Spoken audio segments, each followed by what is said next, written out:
जहां तक आपने कोरोना वायरस की बात की, आप बैठिए, मैं बताता हूं। अनुभव, आप भी बैठिए। अशोक जी, आप भी बैठिए।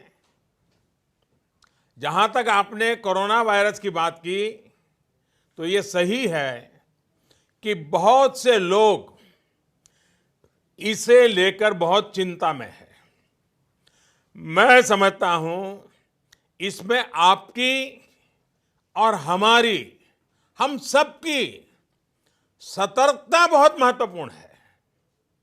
चाहे केंद्र सरकार हो या हमारी तमाम राज्य सरकारें हो या म्युनिसिपैलिटी हो, ग्राम पंचायत हो, सभी इस मामले को लेकर उचित इंतजाम और देखरेख में जुटे हुए हैं।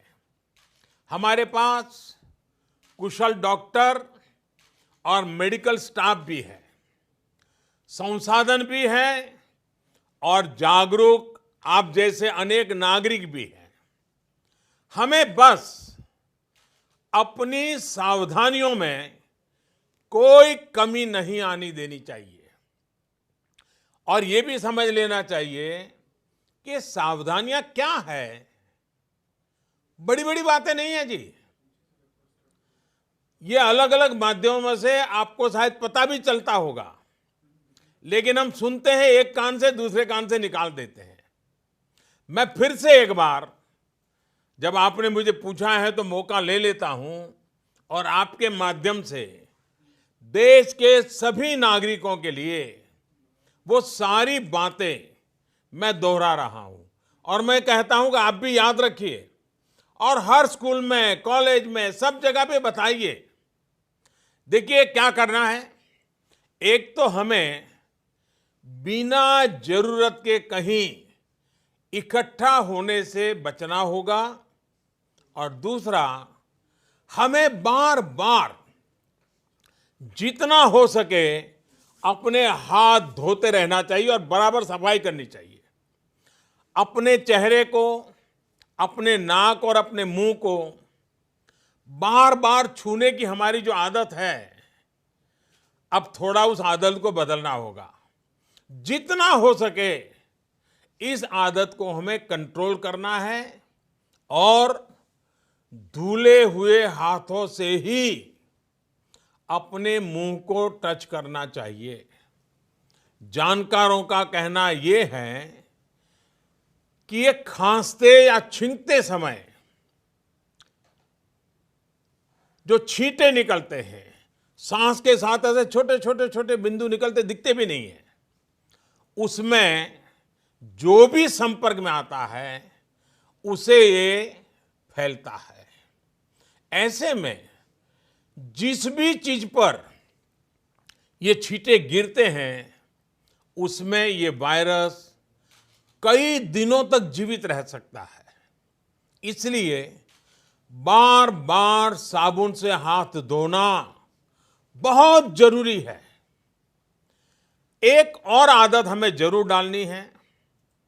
अगर खांसी और छींक हमें आती है तो कोशिश यही करनी है कि दूसरों पर इसके छींटे न पड़े और जो कपड़ा या रुमाल हमने छींकने के समय इस्तेमाल किया होता है उसे भी दूसरों के संपर्क में न आने दें। साथियों, जिन जिन लोगों को ये संक्रमण हुआ है उनको तो जरूरी निगरानी में रखा ही जा रहा है, पूरे वॉच में रखा जाता है। लेकिन अगर किसी साथी को शक होता है कि वो किसी संक्रमित साथी के संपर्क में आया है तो उसको बहुत घबराने की जरूरत नहीं है। अपने मुंह को मास्क से ढक करके या किसी बड़े कपड़े से ढक करके सबसे पहला काम करना चाहिए, किसी न किसी नजदीकी अस्पताल में चेक करवा लीजिए। ये बहुत जरूरी है। परिवार में जो बाकी लोग होते हैं उनको भी इन्फेक्शन होने की आशंका ज्यादा होती है। ऐसे में उनको भी जरूरी टेस्ट करा लेने चाहिए। ऐसे साथियों को मास्क भी पहनने चाहिए, ग्लव्स भी पहनने चाहिए और दूसरों से कुछ दूरी बना करके रहना चाहिए।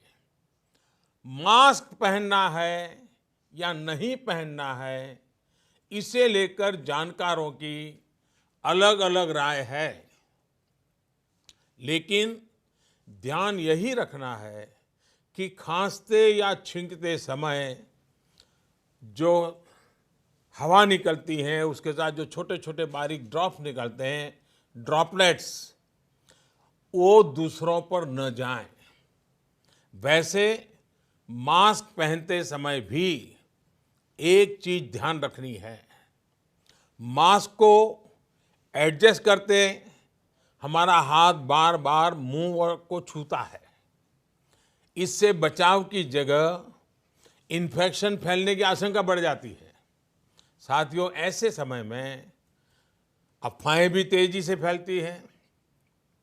कोई कहता है ये नहीं खाना है, वो नहीं करना है। कुछ लोग 4 नई चीजें लेकर के आ जाएंगे कि ये खाने से कोरोना वायरस से बचा जा सकता है, ढीकना करने से बचा जा सकता है। मेरी सभी देशवासियों को प्रार्थना है, मेहरबानी करके इन अफवाहों से भी बचना है। आपको कुछ भी लगता है, जो भी करें, अपने डॉक्टर की सलाह से ही करें। हम स्वयं डॉक्टर न बन जाए। और हाँ, पूरी दुनिया आजकल नमस्ते की आदत डाल रही है। अगर किसी कारण से हमने ये आदत छोड़ दी है, तो हम भी हाथ मिलाने के बजाय इस आदत को फिर से डालने का भी मैं समझता ये उत्तम समय है। नमस्ते करके ही एक दूसरे को ग्रीट करना चाहिए। तो मुझे विश्वास है कि छोटी छोटी बातें हैं, शायद डॉक्टर लोग भी आपको यही बताएंगे। आप भी सबको यही बताइए। डरने की जरूरत नहीं है, भय पैदा करने की जरूरत नहीं है, अफवाह फैलाने की जरूरत नहीं है। बस इतनी सी चिंता करनी है।